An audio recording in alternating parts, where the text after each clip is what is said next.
कि हम द्वारपालों से बिना पूछे ये अंदर कैसे जा सकते हैं। उन ऋषियों को उन्होंने ओ प्रभु नारायण के निकेत हो निकेत जय विजय मुनिन को प्रभु नारायण के निकेत हो निकेत जय विजय मुनिन को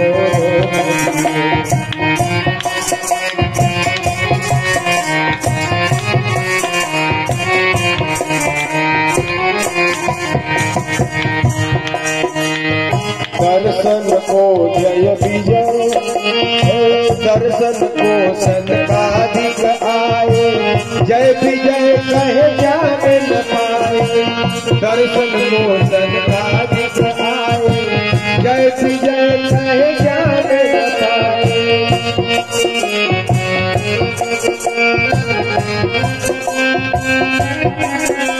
जय विजय ने रोक दिया डंडा लगा करके आप लोग अंदर नहीं जा सकते।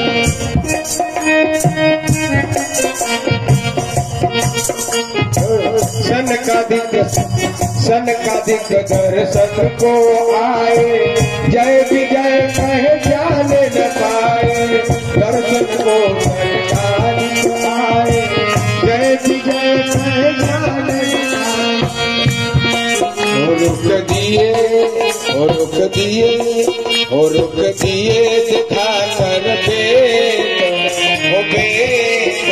जय विजय मुनिन को प्रभु नारायण के निकेत हो निकेत जय विजय मुनिन को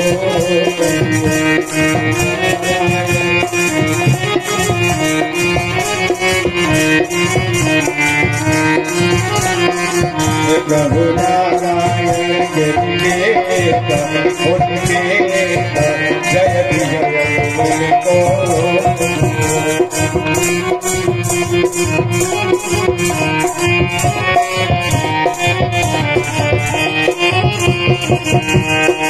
खबर यह जब प्रभु ने पाए खबर यह जब प्रभु ने पाए द्वार आए कर शीश झुकाए द्वार आए कर शीश झुकाए और विजय ओ विजय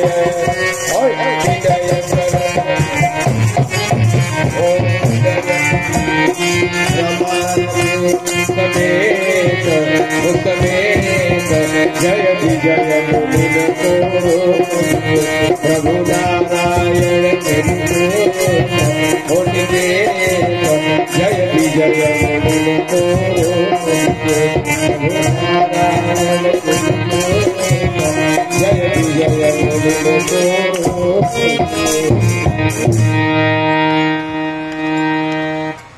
सनकादिक ऋषियों को जय विजय ने वेद दिखाकर करो आप अंदर नहीं जा सकते।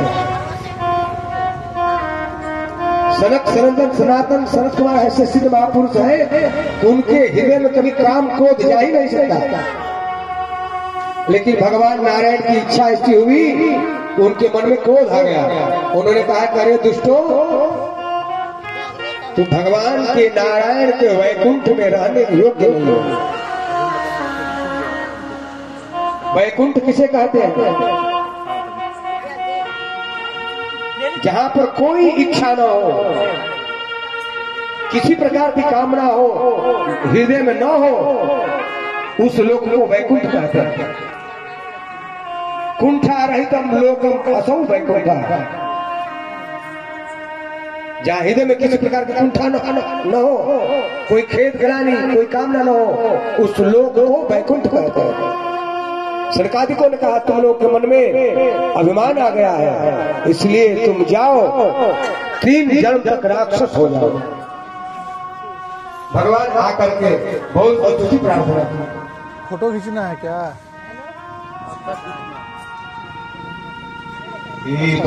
पार्षदौ मह्यम जयो विजय एव च पदार्थे कृत्यमाम यदो बहु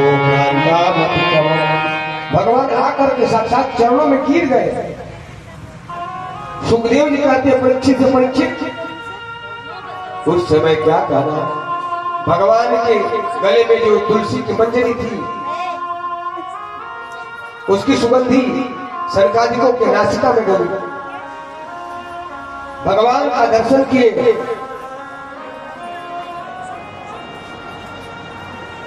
उनके हृदय का जो क्षोभ था, क्रोध था, सब शांत हो गया।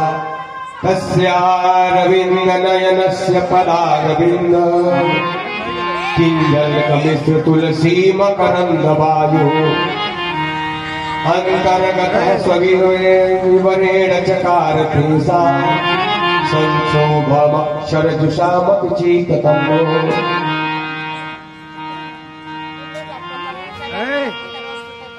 उन्होंने भगवान नारायण का स्तुति की और वहां से लोग प्रस्थान कर गए और तुरंत जय विजय का वैकुंठ से पतन हो गए और कश्यप जी के शरीर में प्रविष्ट हो गए और उनके वीर्य के माध्यम से माता अदिति गर्भ में प्रविष्ट हो गए और वही हिरण्यकशिपु हिरण्याक्ष बनकर के आए।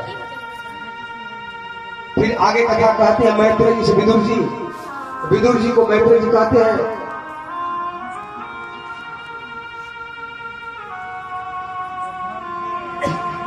महाराज स्वयंभू मनु की जो 3 कन्याएं थी, रुचि नामक प्रजापति से आकुति का विवाह किए थे, उनसे साक्षात यज्ञ नारायण प्रकट हुए। बोलिए यज्ञ नारायण भगवान की जय। यज्ञ नारायण और उनकी पत्नी दक्षिणा दोनों ही एक साथ प्रकट हुए अपने माता पिता से। यज्ञ की पत्नी दक्षिणा है, इसीलिए बिना दक्षिणा के कोई यज्ञ सफल नहीं होता।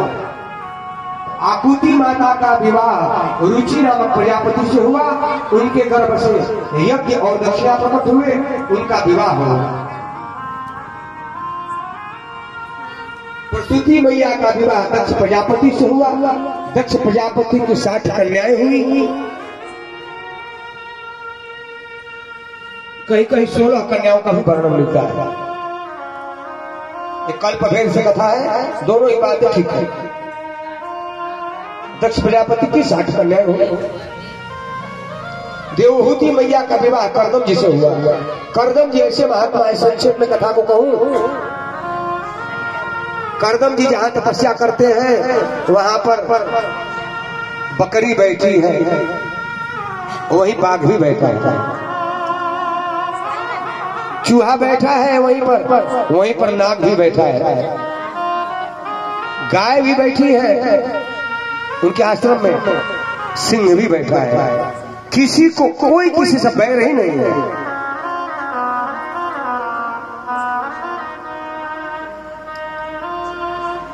अहिंसा स्थापने तत् संतदौ बैर त्यागा। अहिंसा तब मानी जाएगी जब उसके सन्निधि में रहने वाले भी अहिंसक हो जाए।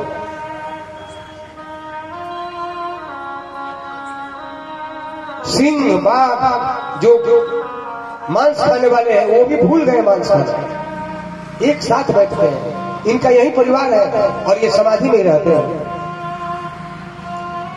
इन्होंने इतनी तपस्या की और तपस्या क्यों कर रहे थे कि मुझे परम सौभाग्यवती सुशीला पत्नी मिले, इसी कामना से तपस्या कर रहे थे। हजारों वर्ष निकल गए,